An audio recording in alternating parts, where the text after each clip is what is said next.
Hey everybody, my name is Paul Esden Jr., aka Boy Green. I'm the New York Jets digital reporter for Heavy.com. Welcome right here on my YouTube channel, youtube.com/BoyGreen25. Also, we're live right now on my Twitter account at BoyGreen25, and of course, on our Facebook page, the Heavy on Jets community. Feel free, everybody, to like and support wherever you are. Like the video, hit subscribe down below. And of course, get involved. This is an interactive show, and this will be a therapeutic session for all you Jet fans. I'm going to be honest, in the most blunt way possible. Well, that sucked. I mean, I'm going to be honest. I was getting used to it. 4 straight wins, wearing the Victory Monday shirt every Monday. It felt juicy. It felt great. It felt awesome for that to continue to be the case. So this was a swift kick in the family jewels. There's just no other way to put it, especially since, candidly, it was New England, a team that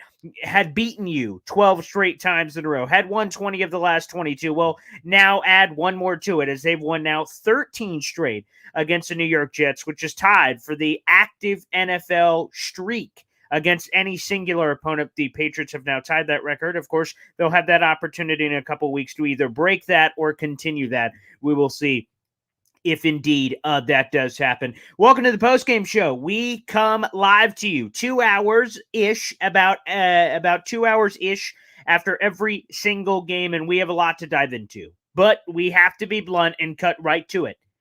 Zach Wilson was terrible. I mean, he was just bad. I'm just going to cut it how I see it. But I will say this, as a guy that told all the Zach Wilson haters to make sure that you put it in proper perspective, we can have a very healthy conversation here.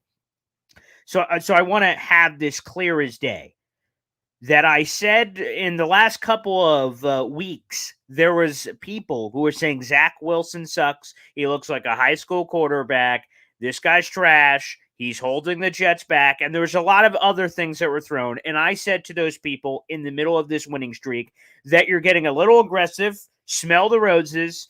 The Jets were 4-0 with him as their starter. So obviously, whatever he was doing wasn't that bad because they were, quote-unquote, overcoming it to win football games. So I'm all fine having a very clear and transparent conversation about the Zach Wilson stuff. And I am. And I'm willing to take the L because I told those people, first off, you're overreacting. Zach Wilson, to this point, had not lost you a game. So no matter what mistakes he made, and he had made mistakes, he was not perfect leading up into this game, that he had not cost the team. Come back at me, I told these people, when Zach Wilson is asked to deliver for his team and he does not. And obviously, it's receipt time for a lot of those people who will be diving into the comments.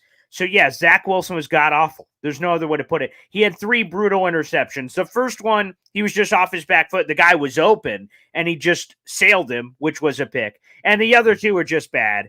Let's go to the second one first, if we will. Second one, rolling out, Zach Wilson. If you're going to throw away the ball, and it was a poignant comment by Charles Davis, who was on the call for this game, and he mentioned it earlier when there was a close one, that Zach Wilson, when he's going to throw the ball away, just throw it a million miles away. What's the difference between hitting a fan in the stands or being dangerously close on the sideline? Like Charles Davis made that point in the middle of the game. Earlier in the game, I kind of went, mental note for later. And then the second one was that. Now, I think the Patriot defender was out, and we didn't get a second look, and then they just kept going. But still, the point remains he put it in harm's way, and ultimately it was an interception. So that's just dumb on Zach Wilson. Again, throw it into the stands. Why possibly, even potentially put it in harm's way? That was terrible. And then the third one was just bad. Zach Wilson rolls out and just almost hero ball, call it what you want, and just launches it deep. And basically the Patriot defender called a fair catch and caught it and then made some plays. So this was a tough one to swallow because the game was there for the New York Jets. The Jets, the pivot point, of course, at the end of the first half was the New York Jets were up 10-3 after a Zach Wilson interception, the one that sailed Ty Johnson in the flat. And the Jets pick-six the ball. Michael Carter grabbed it, took it to the house. I'm fist-pumping, 17-3 lead, the same lead the Jets had against the Green Bay Packers, which felt, at that Packers game, it felt massive. Again, the Packers would trade a few more blows. But in this New England game, I'm like, wow. Going up 17-3 at the half, sure, the Patriots get the ball, but that was a potential. And whoa. penalty on the play, and I just have my fingers interlaced, like this on the back of my head as I go, oh no, don't say it so. Roughing the passer, bring it back. Patriots get another opportunity, and suddenly what appeared to be a 17-3 lead, 17-3 lead, quickly turned into a 10-6 lead. And then, of course, as we know, the Jets would not score until late with a Tyler Conklin touchdown, making it 22-17, making it closer. But as close as it was, it never was quite that close. They couldn't recover from that moment in the game, which was tough. Now, again, I think there is a strong narrative on social media that if the Jets would have gotten average quarterback play, they would have been able to beat this New England team. Because honestly, it didn't seem like watching it that they did anything spectacular. Mac Jones, while he had the relatively high completion percentage, 24-35, at least compared to Zach Wilson for that matter, again, he wasn't taking many shots. He was sacked 6 times. The Jets defense did everything in their gosh darn power to put the Jets in this game to try to do something. They forced 1 turnover, really 2 turnovers, and had 6 sacks. I mean, they just wreaked havoc all day long. And while the Patriots obviously had some success in the ground game in terms of the overall yardage, 127, I'll take a 3.7 per clip team average any day of the week. So, again, the Jets defense did everything in their power. Special teams had a couple questionable moments. The Braden man shanked punt in a few of those situations. But ultimately, this loss is on Zach Wilson. That L is on Zach Wilson's shoulders. And I will take the L for saying that, again, when Zach Wilson fails to bring it up, bring it to me and we can talk about it. So, again, this is a frustrating loss. The Jets lose this one 22-17. They only scored late after the end of the first half, which is tough. So I will say, I think there was some questionable officiating. I thought they're roughing the passer, especially, well, I guess let's go to the tail of the tape here. Let's go to the tail of the tape, and we'll hear from Robert Saleh. I want to play this clip for you guys. We'll play a couple of clips here from the post game. And Robert Saleh was asked, so the roughing the passer happens. Remember, again, Mac Jones throws a pick 6. Michael Carter II takes it all the way back to the house. But there was a penalty. It was John Franklin Myers, JFM, roughing the passer on Mac Jones. And I will be honest that it was kind of questionable. But to be honest with you, Mac Jones had thrown the ball. There was no reason for JFM. JFM didn't affect the interception. Like, Mac Jones threw that pick. It didn't affect it. It was just extracurricular, over the top, which also JFM performed. I believe that was in the Cincinnati game. So, again, just doing something extra. However, the thing that may raise a few eyebrows here is Robert Saleh after the game, or asked the officials immediately, like, what was the reason that was the penalty? Here is what Robert Saleh will tell you, what the ref told him, which, again, I think will make a few Jet fans angry, but we just got to keep it real here on the show. So here you go. Here's that exchange. Did you get an explanation on the JFM penalty? Yeah, he was hit too hard. Hit too hard, apparently, is what the official said to Robert Saleh on the Mac Jones roughing the passer penalty, which, by the way, NFL officiating, what the hell, man? What the hell? That's a terrible rationale. That's really apparently what Robert Saleh was told. So, again, all of that is concerning. So, yes, the Jets had that pivot point in the game, and the Jets have been terrible at end of first half situations. Just overall, they've just been trash. So, that's frustrating because I think ultimately the Jets lose this game. But the excuses aside and some of the officiating here or there, again, Zach Wilson lost this game. Now, you could say, wow, Zach Wilson, first 300-yard performance of his career. That's nice, 355 yards, 2 touchdowns. That looks good. But, again, a lot of that padded by other things, honestly, beyond those nice little statistical measurements. The Jets couldn't run the football. They were missing Breece Hall tremendously in this game. The leading rusher for this game was Michael Carter with 26 yards.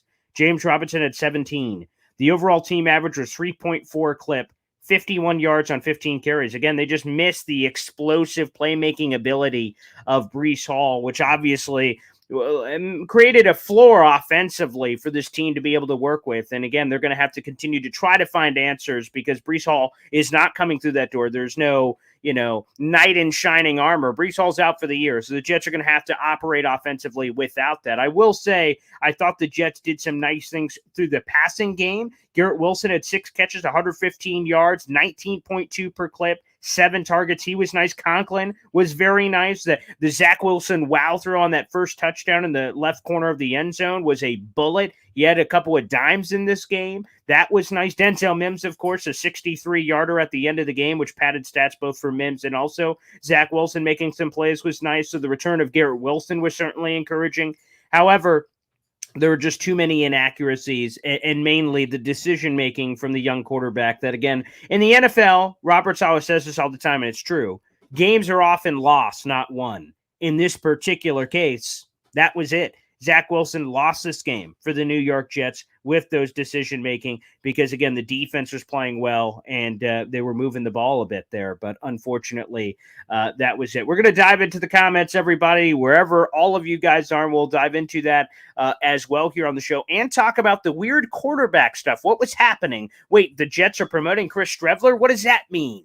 And we'll kind of dive into all of the explanations as well. You guys, wherever you're watching, again, like the video, hit subscribe. This is an interactive show, so we're going to get to all your comments and try to get to as many of them as possible. If you want to guarantee that your comment gets answered, use the YouTube Super Chat feature where you throw a little tip in the tin can and it highlights your comment down here on the bottom of the screen. And feel free to show your support for the show. So feel free to use that as well. Let's dive into some comments. There's a million of you guys in here, which I love. I love the support. This is a tough loss, so I understand. Let me see if I can kind of dive through some of these. Let's go to JE first. Am I the only one who gets nervous every time Zach Wilson throws the ball and scrambles 10 yards going backwards? I will say this, JE, and I've mentioned this before. I've been a Jets fan for a long time, as a lot of us have. And when I went to a Buffalo game once in Buffalo, it was at the end of Mark Sanchez's run. And at that point, I had developed a fear that anytime he dropped back, I feared it was a bad play, like a pick or something like that. And then once you get to that point, it's really not good.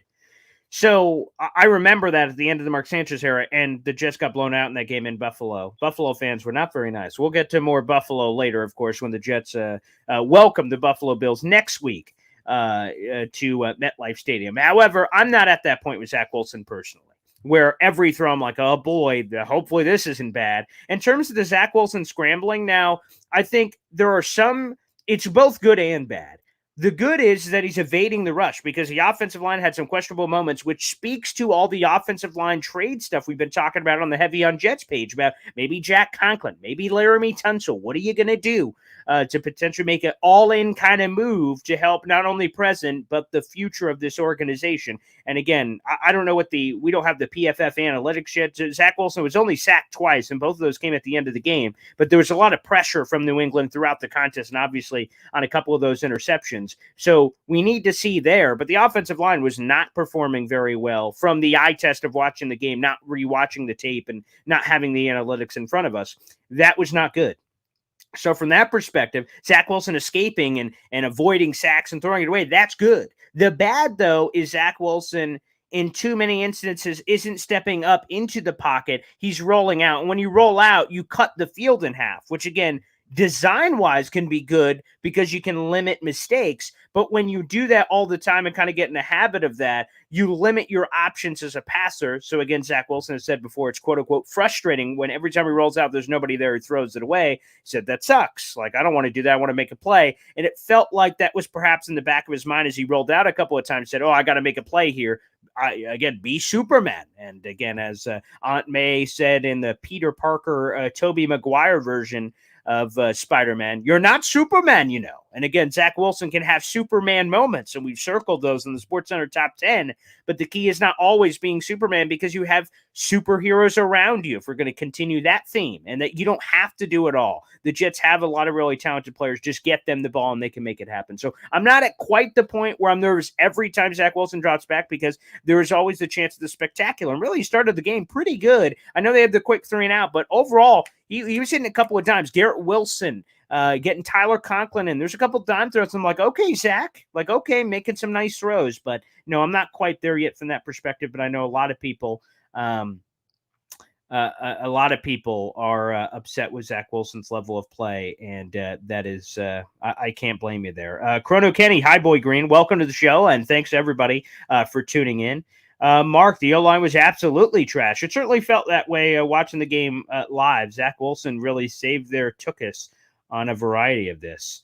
Momo Adams, Pats didn't win, Jets lost. I feel that pretty convincingly. There's nothing like New England didn't. I'm like, oh, wow, they really got us on that one. I don't think so. So that one as well. That one's tough. Let's go. Let me slide back up to this one. Mike on our Facebook page. Sell the team. Warned you day one. Guys, again, I will end on optimism and things of that nature. We're 5-3, man. I mean, we're 5-3. Who wouldn't have signed up for that before the year? Now, I don't want to use that as an excuse to pass everything that happened in this game like, oh, rainbows and peaches. This is great. Like, obviously, it's not. The Jets coulda, shoulda, woulda beat this team. The Jets were more talented. Is more talented than the New England Patriots. Like, this Patriots team is not the Super Bowl champion New England Patriots team. Like, the Jets coulda, shoulda, woulda won this game. Obviously, they did not. But so I don't want that to be a glorified just kind of Passover for everything. But on the extreme, people have said season's over, this and that. For frick's sake, people. Again, for the love of everything that's holy, 5-3.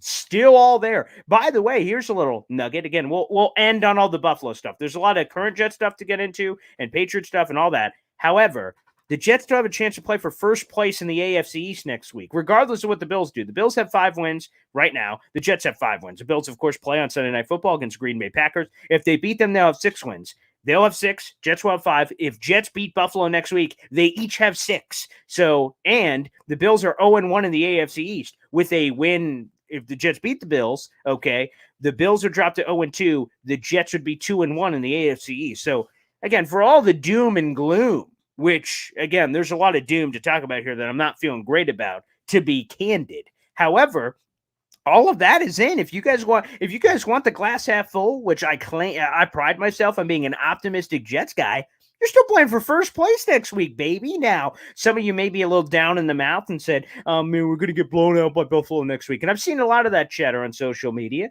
No, like, let's see what happens. I mean, if Zach Wilson plays like that, you're going to get blown out because the Buffalo Bills have a really good defense. They could take advantage of that. But, I mean, come on, people. Come on. So I don't think we have to get too aggressive here, but we can certainly criticize where criticism is warranted. This is not just a half glass full and everything is just green colored glasses. We could call things out when there are issues. And obviously, Zach Wilson certainly had an issue there. There's no doubt about it. I see John Nada saying this, Mike White time. So let's get into this in case you missed it from Robert Saleh after. We'll talk about kind of the whole QB thing in general. We're streaming live right now on the Heavy on Jets page, my YouTube channel, my Twitter account. Again, support wherever you're watching with likes, subscriptions. Those are all free if you'd like to have a free way to contribute to the show. And like I said, the YouTube Super Chat feature is also available for all you guys as well. At 7:30 on our Facebook page, my article on this Robert Saleh thing I'm about to tell you is going to be in full flow at 7:30 on our Facebook page. That's also available right now, heavy.com in the Jets section. But the Jets are making a quarterback change. Now, not the one you may be thinking, hoping, or fearing, depending on your perspective. After the game, Robert Saleh announced that they are making a QB change. And no, not Zach Wilson going to the bench or anything of that nature, but rather Zach Wilson's backup no longer being Joe Flacco. Joe Flacco, of course, is the guy that stepped up in the first 3 games of the season when Zach Wilson had the preseason knee injury. Joe Flacco was the starting quarterback for the New York Jets. Then, obviously, when Zach Wilson returned healthy to the equation, Joe Flacco then became the backup quarterback for the New York Jets. Well, Joe Flacco is now going to be the 3rd string quarterback, and Mike White becomes the backup. Now, I'm going to play 2 clips. They're back-to-back on my Twitter account. Again, if you guys always want to see like the best nuggets from the Jets post-game press conferences, whether Zach Wilson, Robertson, will play a couple of them for you here as well. Hop over to my Twitter account, Twitter at BoyGreen25 if you want some of those, but we'll play a couple of clips for you, including this one where there are back-to-back clips here of Robert Saleh announcing this quarterback change and also explaining the Chris Streveler decision. Again, remember, Chris Streveler was promoted to the active roster. He's on their practice squad, and that raised a few eyebrows like, wait, Jets bringing up 4 quarterbacks? What's happening here? But here is Robert Saleh on that. You'll also hear the reporters' questions in here. This is about a minute 15, but well worth the deep dive. Explain the decision to move up Mike White, drop Flacco, Yeah. not play Streveler after activating. For sure.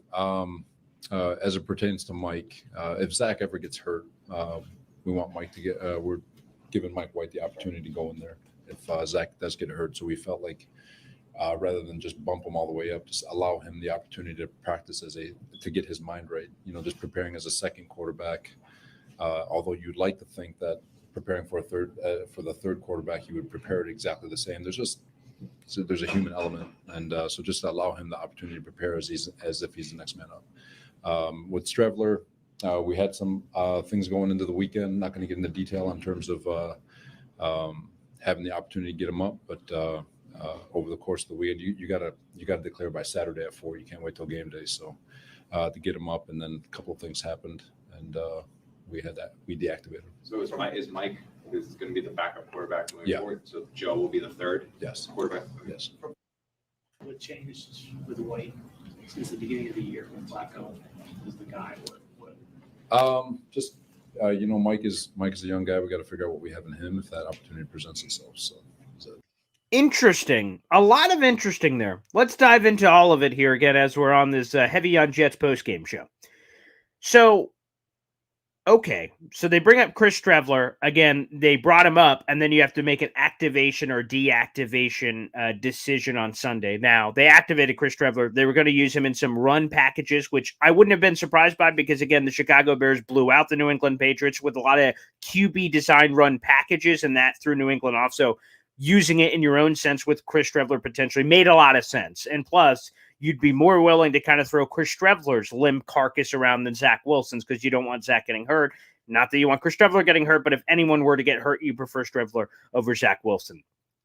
So the Chris Streveler thing, again, it was going to be a thing, ultimately not, for whatever reasons the Jets are not disclosing. So a potential future package to consider. That's interesting. But the more interesting thing is Joe Flacco, so he was the starter, helped deliver that improbable win against Cleveland. And then he was obviously mediocre in a couple of the other performances, Baltimore and Cincinnati. Then he's the backup for the Jets over the last 4 games, not including New England. And obviously Zach Wilson's been healthy, so Joe Flacco has not stepped in those games. But heading into this New England game, the Jets make the decision, you know what? We know what Flacco is at 37 years of age. Whatever. Let's make Mike White the new QB2. That to me is fascinating. So I will say this, that Saleh had another comment after the game where basically he reiterated his belief and faith in Zach Wilson. He said, he's our guy. The locker room still believes in him. We have a lot of faith in Z. He's got to clean up the turnovers, obviously, but we love him. So it's not like this is some QB change for the starter. It's purely in the backup. So Saleh did give all the love, vote of confidence, everything else for Zach Wilson. So mark that aside. But in terms of the backup, now we're going to Mike White. And that last comment you heard is Saleh saying we need to see what we have in him if that opportunity presents itself. Now, Flacco and White are both unrestricted free agents next offseason. Remember, Mike White was a restricted free agent this offseason, which means if a team signed him, they would have had to surrender original draft compensation. In other words, they would have had to give the Jets a 5th-round pick to take Mike White off their hands. There was some discussion of that with a few teams, but ultimately that did not happen. So he's back. But both of these guys, both Flacco and White, are unrestricted free agents next year. So if Zach Wilson gets hurt, which was the doorway Saleh opened for White to potentially get some PT here, they want to, quote, see what they have. Now, he didn't expound upon that. Does he mean as a long-term backup, they want to make sure he can be that guy and thus we'd want to re-sign him? Does he mean that potentially if Zach Wilson's turnover issues continue, they'll throw the keys of the franchise over to Mike White? Because I saw a lot of that chatter on social media. Now, again, this all sucks that we're even talking about this because, again, the Jets had won 4 in a row. Vibes were good, this and that. But this is the harsh reality of what we're dealing with right now. And there is a narrative on social media, and not one that I disagree with, to be honest with you, that if the Jets had average quarterback play today against the New England Patriots at home, week 8, they would have won that game. I agree. That's probably true. With the way the defense was playing, that's probably true that they win this game. Obviously, we don't have a time machine. We can't go back, and we have no quarterback that guarantees average quarterback play to be thrown in there. However, I wonder if this is a move like, hey, Zach, if you don't clean up your crap, we'll play Mike White. Because Mike White in his heyday, I don't think Mike White's very good. I'm going to be honest. I do not. The Hall of Fame game was cool. It was all within itself. Again, surprisingly, this guy that's never gotten an opportunity before gets an opportunity, surprises the Bengals. Maybe the Bengals were overlooking the Jets. Mike White plays a great game. The rest of the team contributes. Shaq Lawson's pick and everything else. So I'm not trying to take it away. However, I thought he was exposed when he played the Bills. So you play the Colts, he gets hurt, so can't really factor that in. Then he plays the Bills and looks terrible, and Joe Flacco steps in at the end of that game. Unfortunately, I was at that game. The point is that I'm curious that with all of this that's going on, and I don't think Mike White's very good, that potentially you could bring him in, and in theory has a high floor, because Mike White does not have the skills that Zach Wilson brings to the table, the ability to do the improvisational skills and make those things happen. Mike White, long story short, is not as talented as Zach Wilson. Again, #analysis. I know. I bring that to the show. But what he does do is play within the realm of the offense. So if you look at the Hall of Fame game, the Bengals game last year, the thing that made Mike White great is he got rid of the ball quickly, and he just went through the offense. He doesn't have the superpowers of Zach Wilson, so he doesn't even think about keeping the play alive and doing crazy crap. He just does what is available. Now, obviously, that can limit your offense, as the Bills did, because they knew what to stop from Mike White, and everything they could have possibly done stunted. However, there is something to be said if the Jets keep playing this elite defense at a quote-unquote Mike White figure, raising the floor potential of the quarterback situation, less roller coastery, more steady Eddie, even if you lose some of the spectacular players. Perhaps that could put the Jets in a good position, especially with them at 5-3. Again, all the playoff opportunities are still there. I believe the Jets still have a 48% chance of making the playoffs or something of that respect in terms of the analytical crowd. So that could potentially be something to watch. Again, I'm going to be honest, I'm not jumping off the Zach Wilson train. I'm toot. I'm all aboard. Again, today was obviously disturbing. Seeing some of those interceptions was tough. Not setting his feet and being inaccurate on several throws was troubling. But there's a lot of wow throws in this game that you can look at and go, you know what? If Zach Wilson could just do this, like calm down. Again, it is stark seeing Zach Wilson when facing pressure and seeing how poorly he's played versus when they being the Jets, can provide a good pocket. He's like two different quarterbacks ultimately. So I'm not jumping off the bandwagon. I still think Zach Wilson is incredibly talented, and I think you ride this train. However, I think the leash has gotten a lot shorter for a lot of people. In the Zach Wilson conversation. So there is officially a QB change for the Jets. Again, Mike White is QB2, Joe Flacco is QB3, and we'll see with Strebler if there could be some run game packages moving forward situationally against some teams. But Zach Wilson is still the starting quarterback for the New York Jets. Let's see. Let's keep it going in here. Bring in Strebler, Brian Powell on Facebook. Again, I'd love him in run packages. I think that would be great. J.E., what are the free agent quarterbacks available next year? Lamar Jackson, I guess, would be that guy. I doubt he actually reaches the market, to be honest with you. The Ravens would franchise tag him, if anything, but that's one that you know right off the top, for sure. No doubt about it. But like I said, we'll see what situations present themselves from there. Okay, I'm going to skip to the bottom here. And again, guys, if you have any YouTube super chat that guarantees your comment gets answered, I just saw one come in here. And again, that always guarantees your comment gets answered.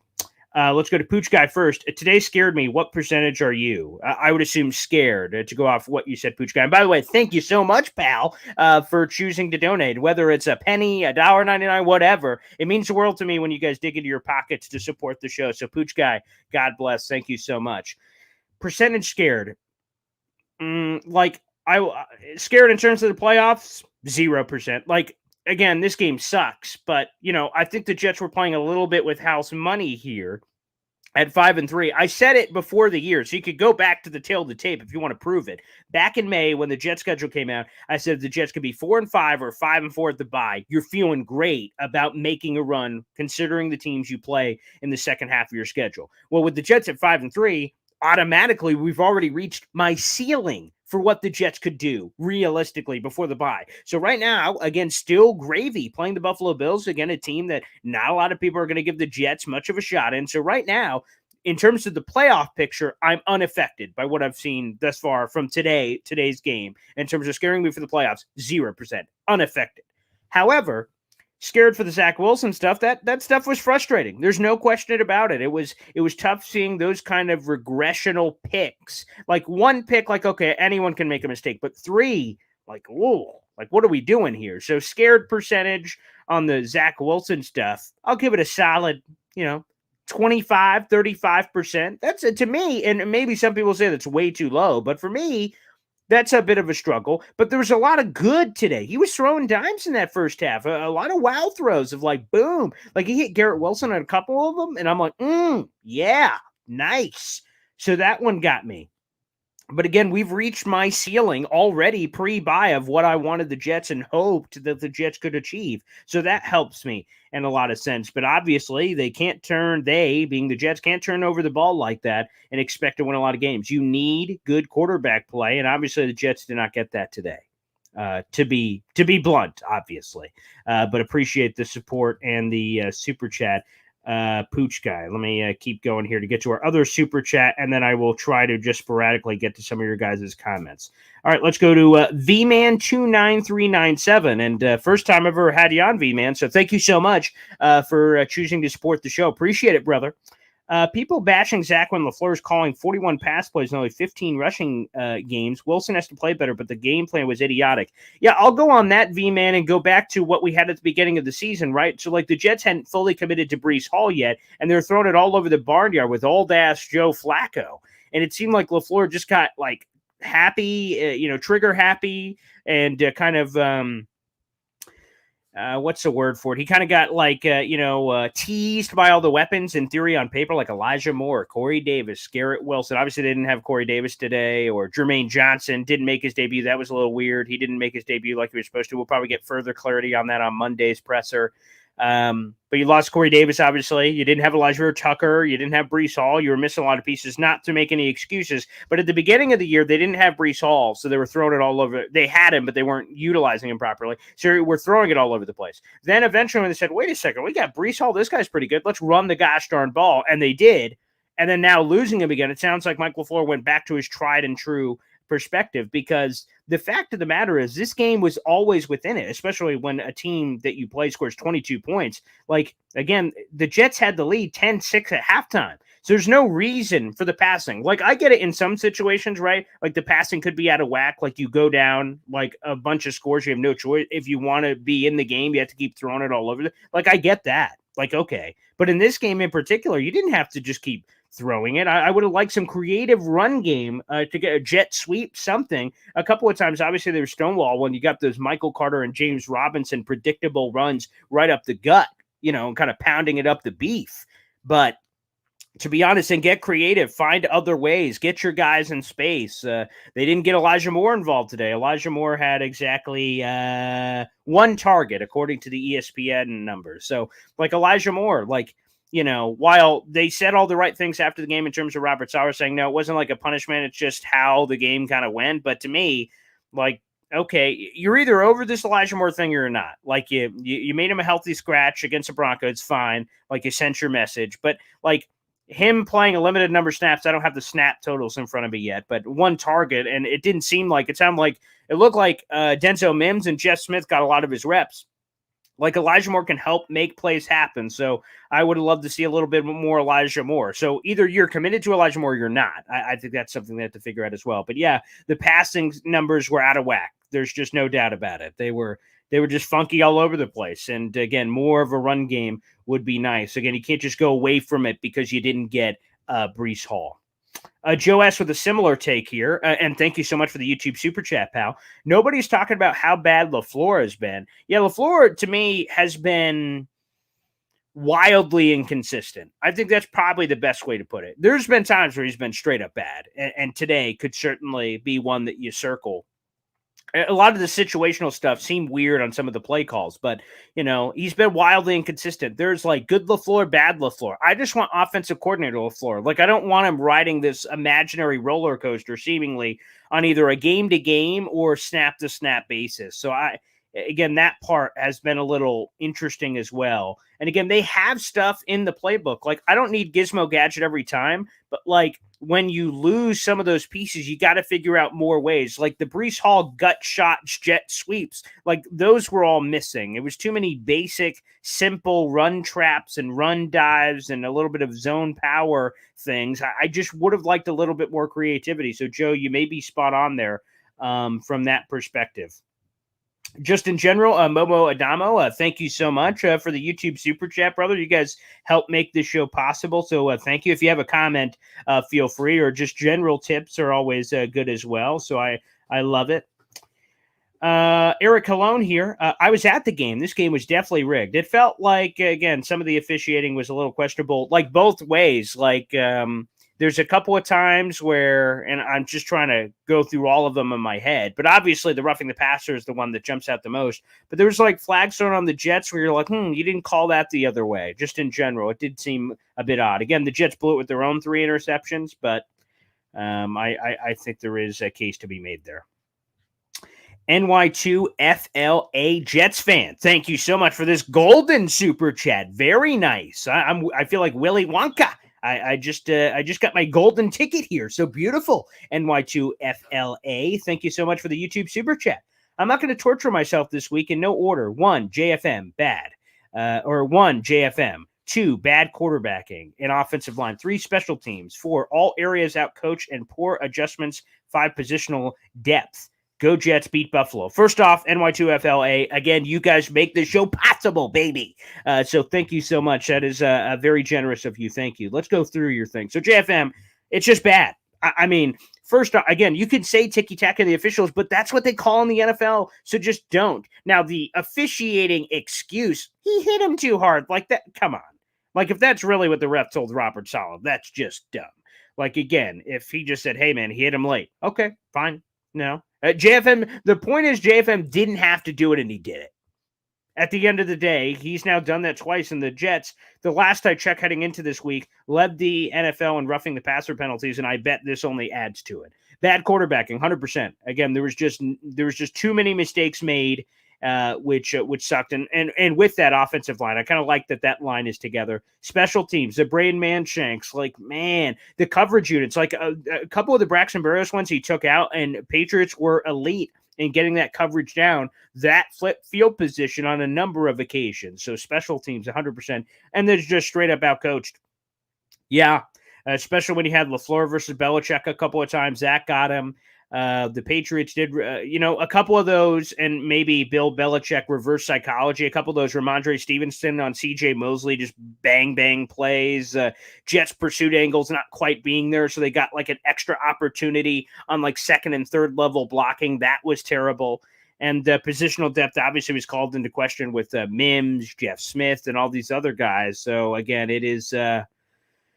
Those are some tough moments. It's, again, a tough L to take, quite frankly, with everything that's happened. Again, with this Jets team that it was supposed to be, in a position that we thought we could make some things happen. That one was certainly tough. NY2FLA. Thank you for that. Again, everybody, no matter where you're watching it, even if you don't have change to dip into your pockets with the YouTube Super Chat, which, by the way, is available for everyone. It guarantees your comment gets answered for free. You guys can like the video and hit subscribe down below. That's your way of supporting the show. A couple other nuggets I certainly want to get to here on the show, and also your comments. You guys can continue to throw those in there. Again, the run game was ineffective. Zach Wilson had about a 48% completion percentage. He had a career high in passing yards, but obviously a lot of that was warped as well with the 64.6 QBR. Shout out to a lot of these guys that really, in terms of the sack department, Michael Clemens with his first sack of his NFL career. Carl Lawson got the sack early. JFM with a nice sack. That wasn't roughing the passer.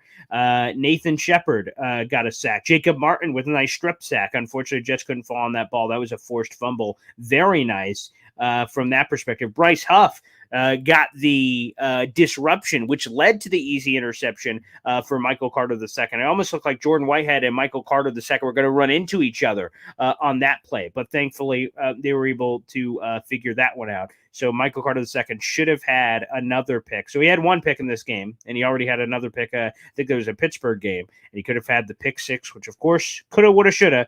change the entire game around, but obviously it didn't, because we don't know what would have happened there. Jets, from a penalty perspective, 4 penalties, 41 yards, obviously the most costly of which was the roughing the passer. Jets, in terms of the time of possession, was totally out of whack, 35-24 in favor of New England. And Jets had nearly 400 yards of offense, but again, that also obviously affected by a lot of the things that were happening. Now, I will say, from a third down perspective, the Jets were terrible at first, and overall, they ended up balancing out 6 of 19 for the Patriots on third down. Some of that, again, also warped by some of the stuff in the second half, but the Patriots, the third down conversions, especially on their averages on those third down conversions was 10 plus yards per conversion. That's terrible. And another reason. Also, Patriots super aggressive, going for it twice on fourth down. The first one, again, great fake in terms of the run gut, and then the pass was incomplete. The second one was clearly offensive pass interference. If you want to go back to the officials on the rig thing, like, that was clearly OPI. And if you're going to call that, but call the roughing the passer again, you want a level of consistency in officiating. I think we can all ask for that. But yeah, there's clearly OPI that created the wide open Jacoby Myers. But again, the refs did not call that, and that one was absolutely brutal. So that one was really tough to stomach, to be blunt, from that perspective. All right, let's get a couple of other comments in here from after the game. This is one that's going viral, so why don't we bring this one up? This is a quick clip from Elijah Moore. So again, Elijah Moore ultimately in this game had only one target in the game. He did not register any statistics. But Elijah Moore was asked about his chemistry with Zach Wilson after the game. Here is Elijah Moore on that. How would you describe your chemistry with Zach on the field? Probably, I don't even know. I couldn't even tell you. I don't get the ball. I don't know. And at first, so I heard this, and in case you guys missed that, again, that is Elijah Moore being asked, what's your chemistry like with Zach Wilson? He said, I wouldn't know. I don't get the ball. Now, I read the quote first. I went, ugh, that looks bad. And then I heard it. He kind of scoffs, laughs. I don't know. The thing I would say is, it just there's a weirdness there with Elijah Moore. And again, I think you can only do one of two things. You either have to embrace him as, okay, this guy did a young, dumb, immature mistake, and he's back on the team, or he's not. I don't think you can leave him in this hanging out ethos. Like, he was punished by being a healthy scratch in the Broncos game, to then be punished again and, like, be in a couple plays and just not get the ball. That just seems odd. Again, if you're not gonna embrace him, that's one thing. Trade him for the highest draft compensation you can, which, by the way, I think would be dumb. Outside of him, like, burning bridges in the locker room and doing crazy stuff like that, I just think you have to embrace your young talent, especially with Breece Hall out. Like, Elijah Moore can help this Jets team win. He can help this team make plays. So you need to find a way to get him back involved in this offense moving forward. And obviously he was not in this particular game. So that one is incredibly tough as well. So Elijah Moore, again, that comment going viral on social media, and we will see the rest of it. That Elijah Moore press conference was not streamed live. The only two that were streamed live, of course, was Robert Saleh and Zach Wilson, which, by the way, a couple of Zach Wilson bites. Let's get some of those here on the show. And Zach Wilson was a little bit spicy on a couple of things. First off, you love to see this, or at least I did anyway, from Zach Wilson. So again, this Patriot game holds a little extra fervor, certainly for the fans. Zach Wilson was asked about essentially New England having their number for the last bunch of years, and he showed a little fire here. Here you go. Here's Zach Wilson. Zach, this team, the Patriots, you haven't been here for this whole streak, but obviously you guys talked this week about getting kind of payback from last year. Yeah, we'll have these guys in 2 weeks. Ooh, we'll have these guys in 2 weeks. Old Zach Wilson on that a little bit. Now, I will give a quick diatribe because sometimes we hear comments and we don't get the full perspective of comments. Shortly after that, there was another follow-up like, oh, what did you mean by that? Were you like kind of taking it like, oh, well, we'll see in a couple weeks, New England. We'll give you back the business. He said, no, obviously our focus is now shifting to Buffalo. New England is a divisional game. However, like, he was showing a little spice. He was showing a little, like, oh, we see New England. We'll give you the business, which, again, I like that little feistiness. Speaking of feistiness, let's go right back to this clip. Connor Hughes versus Zach Wilson. Ring the bell. Here is their exchange back and forth, and a little feisty Zach Wilson here.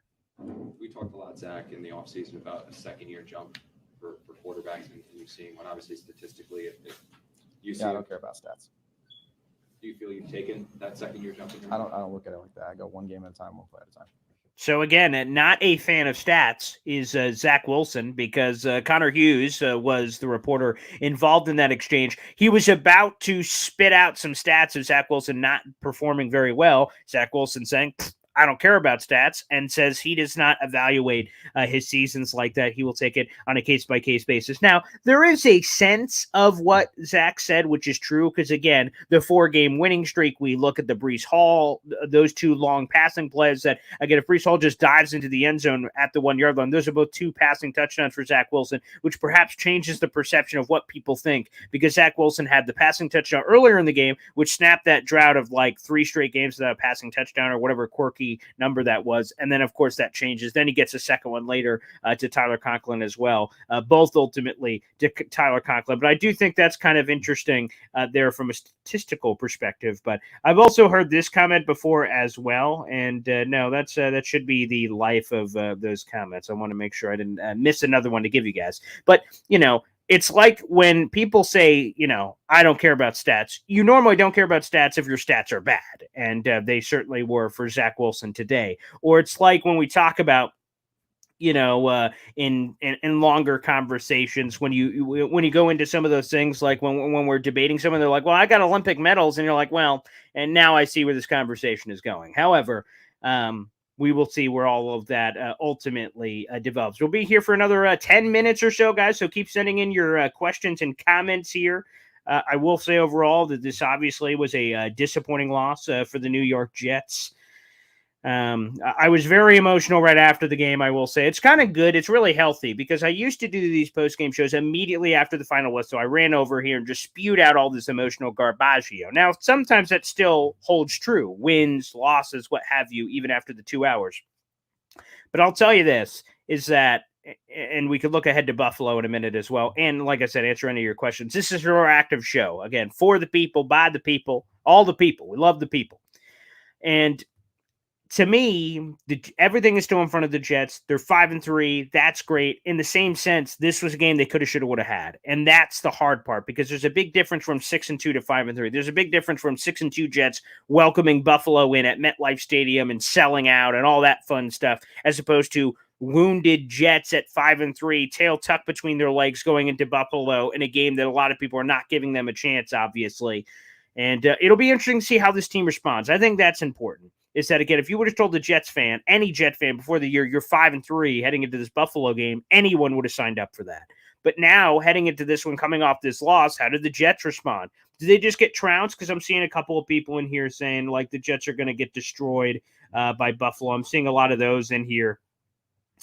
I'm seeing a lot of these are going to get annihilated by Buffalo. And maybe they do. And that's what's supposed to happen. But as we've seen in the NFL this season, just because it's supposed to happen doesn't mean it will happen. So we will see how this team responds. Again, Buffalo is one of the best teams in the NFL, and they are going to be doing everything in their power to make it happen. So I am going back, because I'm seeing a lot of Elijah Moore commentary in here. I will say this. I want to keep Elijah on the team. If I'm being blunt, if I'm making the decisions, I'm keeping Elijah on the team. The only way I'm not is if somehow, again, Elijah Moore is throwing a temper tantrum in the locker room and is affecting everything in that building. If he is, then you have to have a long and hard conversation. If he's not, and he's simply just saying, hey, I'm requesting a trade, I'm getting some playing time reps, but I'm not getting the stats. Like, I want stats because I know I can help this team win. And that whole conversation, that's why I never really had a problem with T.O., because he said when we're losing, like, hey, man, feed me the ball. I can help us win. Like, that's how talented I am. And I can see that from a wide receiver perspective. But I think that's something that has to happen as well. So, again, I want to reiterate, I want Elijah Moore. Obviously, we have the NFL trade deadline coming up on Tuesday, November 1st. So we have the rest of tonight, and we have through Monday. Again, I think the situation watch for the New York Jets, that offensive tackle. I thought Cedric Ogbuehi, the former Cincinnati first rounder. I knew I'd get that eventually. I would look at a Jack Conklin. I would look at a Laramie Tunsil as options, see how much it would cost. So offensive tackle is a place that I would circle. for the New York Jets. I know some of you I saw joking a quarterback. That obviously is not going to happen. But with the trade deadline right around the corner, that's what I would explore if I was the New York Jets in C, because again, this team is still 5-3 and everything is in front of them. And not just a stopgap for this year, because like James Robinson obviously fills the gap for this year, but he's a restricted free agent next year, so you could bring him back for cheap. So you've got him for a year and a half. It would make no sense for the Jets to rescind his RFA status because it's just so cheap. But I'll tell you, I'd look at the offensive tackle market if I'm the New York Jets and look to make an all-in move. And not just, again, all-in for now. Like Jack Conklin, for instance. He's under contract through the rest of this year, and then he's a free agent. But you can solve right tackle. Now, hopefully, Max Mitchell maybe can be that right tackle. But George Fant, who knows when he's coming back? And then Max Mitchell is a youngster who wasn't even expected to be a starter, and he is eligible to come off of IR next week. Does he? I don't know. I've heard no update whatsoever. Maybe we get an update from Robert Saleh tomorrow. But again, you got to build a wall around Zach Wilson. You have to put him in a position where Zach Wilson, or quite frankly, any quarterback that's playing back there, where they can hold the line of attack. And obviously that did not happen consistently enough in this game. Not an excuse for Zach Wilson. Again, ultimately, he's the one making the throws, but there was a few issues, certainly, I think, from that perspective. All right, guys, any final questions, comments? Get them in here. We'll get them up here on the show, and we'll bring them in here on the program. So if you have any final questions, just throw them at me, rapid fire style, and I'll try to get to as many of these as possible. Oh, Joe Campione. Zach Wilson, 3 picks versus the Bills. Come on, Joe. Like, let's have some positivity, people. John Snow. I love you on Game of Thrones. New England run defense is average. Should have been able to run on them. Yeah, probably, but they did not have enough of a commitment there. So, John, again, Jets got a stupid OC, Mike LaFleur. Yeah, he certainly had some moments in that game, that's for sure. Mr. Maggi, how about Zach taking ownership and apologizing to his team? Now, one thing that I thought was interesting from Zach Wilson, I didn't cut up this clip. It's available on the Jets YouTube channel, all their live streams and their official app. Zach Wilson, when asked by the media, do you shoulder this loss like it's your fault? He said, no, we all have to be better. So he didn't take ownership from that perspective, but maybe we're squinting and nitpicking in terms of because like what he says to the media versus what he says to the team, there's a difference. Like if he's saying all the right things to the team, I don't really care what he's saying to us, the media, within reason. Like, so from that perspective, that was a little bit weird, but ultimately if he's doing the right thing for his team, I think it's kind of obvious, to be honest with you. I mean, 3 picks, you lose by 5. I think everyone realizes that the quarterback was the reason why. Now, Robert Saleh was asked, like, man, do you have to do any team damage control here? Because it's very easy. Like a team like the Denver Broncos is a good example. They got such an elite Super Bowl defense that their offense has obviously been dragging them down all season. That would be very easy for that Broncos defense to be like, the offense sucks, and it's all your fault that we're not winning games. Like, it'd be very easy for that to happen. And taking that, obviously, to the Jets, where their defense has been playing spectacular, it'd be very easy for the Jets defense to start going, hey, Zach, why don't you stop throwing the ball to the red team or the blue team or the orange team? How about throw it to some of our guys? And then discord and obviously all the chemistry and everything would poof disappear like yesteryear. So I think that's going to be the great challenge for Robert Saleh, is making sure that doesn't happen. But as Robert Saleh said, he doesn't need to have any kind of pep talk, anything. That this is a thing where the locker room clearly has his back. All right, let's go to Hayton Nate here on YouTube. I love the Green Lantern avatar. Paul, this is 75% Zach Wilson, 25% play calling. LaFleur is not giving him comfortable. Put him in a comfortable position. Answer me this: why LaFleur always does bunch formations and not uses playmakers, especially the red zone? Yeah, some of the red zone stuff. So in general, I think is really a thing to kind of get to here. The bunch formation's fine. He's done a couple of halfback sweeps, either to bunch formation most of the time or the other way, and have guys pulling on the other side. Those can sometimes be creative, but I don't think there's enough of it. Or kind of go halfback zone towards some of the triplet plays when you have that tight bunch, or use the tight bunch to open up the jet sweeps like the Garrett Wilson plays back. Elijah Moore could have been used in some of those ways. Simple crossers, I'd like to see a little bit more of those again, because this offense by nature is supposed to have a lot of gimme throws. They're just open. You know they're open. You don't even have to think about it. So no thought. It's Zach Wilson, 1, 2, 3, bah, 1, 2, 3, bah. 1, 2, 3, bah. Like, those are supposed to be in this offense, and they haven't been for whatever reason. Daniel Jeremiah talked about that in the offseason. Tommy, curse of Joe Namath. Just when the offense gets going last week, we lose important offensive players. Wouldn't expect anything less than a full fall from grace to reality this week. Hopefully not, Tommy, but obviously Buffalo, I'm not going to sugarcoat it. Buffalo is one of the best teams in the NFL. If the Jets don't buckle their chin strap, there is a very real possibility the Buffalo Bills could come in and punch the Jets in the face and hit them with a brick. Look at some of the games this year from Buffalo. I've seen a lot of them. I'm here locally, and plus Buffalo is, like, again, one of the top NFL teams. I've seen, like, a lot of Buffalo games this year, and they have punched some teams in the face, and they've crumbled like a used lawn chair. So, again, it is possible if they don't buckle their beep, as Sheldon Rankin, once said, that you can get got, so to speak. Charles Harrison, Denzel Mims finally shows up. Zach Wilson has talent, but has too many interceptions. Greg, by the way, or football Greg. I see Charles, but Greg. But either way, Charles and Greg, if it's a joint Facebook account. I appreciate the comment. Yeah, Denzel Mims had a nice showing. Maybe a nice showing ahead of the deadline. Wink. I don't know. Probably not with Corey Davis injury. Probably not. But hey, you never know. Gohan Angered. Do you think at this point Zach's footwork is an issue? Yeah, I mean, situationally it certainly has been, but again, that's a wild inconsistency. He had a couple of wild throws where his feet's lined up. I don't know if he's getting lazy. I don't know if, I don't know what it is. I don't just think that his mechanics are effed, so to speak, and like he's screwed. I don't think that, and he's beyond reproach, beyond recovery or anything of that nature, but they were on his couple of those interceptions. Obviously, the first one where he floats to Ty Johnson, he's just backing up and just kind of, he's just like, YOLO, Eli Manning, cover the eyes and just chuck it. Like, that was poor footwork, like set your feet. Now, he's getting pressure, so it's not easy, and it's not easy playing quarterback, but that's his job. He's got to figure it out. He's got to flatten out the route and flatten out the throw. But yeah, it was an issue on the picks. Can't lie about that. Let's go Bang Mateo. Bills 41, Jets 16. Brutal. I really hope not. This will be an unpleasant show, I would imagine, next week if that's the case.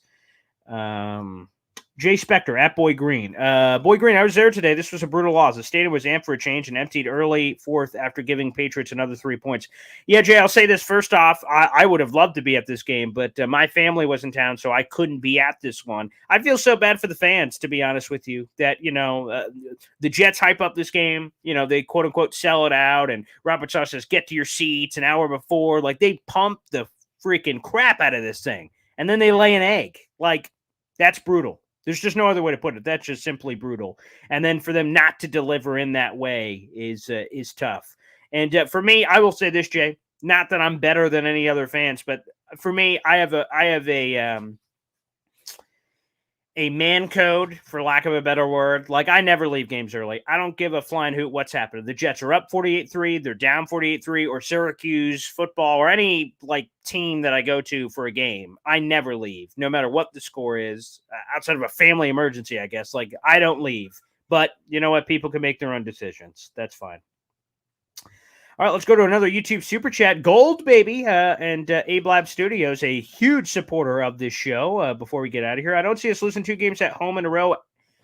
2 games in a row at home. Hashtag gang, hashtag believe. First off, Abe Lab, thank you so much for your support. And I think it's a great way to end this show on positivity, on optimism, looking ahead. That, you know what?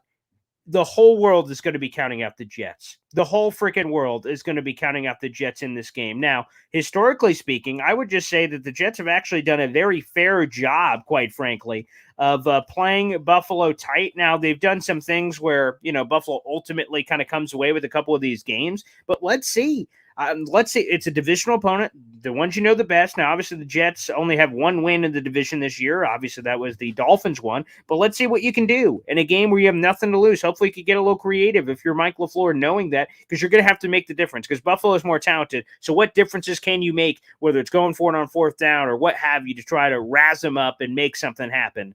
That, to me, will be fascinating to see. And again, regardless of what happens with Buffalo on Sunday Night Football, Bills, Jets, this is a opportunity at first place. First place is on the line, baby. And who could have thought that you could have said something like this? This is a grand opportunity for the Jets to make a statement. And we will see ultimately if they can. Again, they're going to have to lick their wounds very quickly.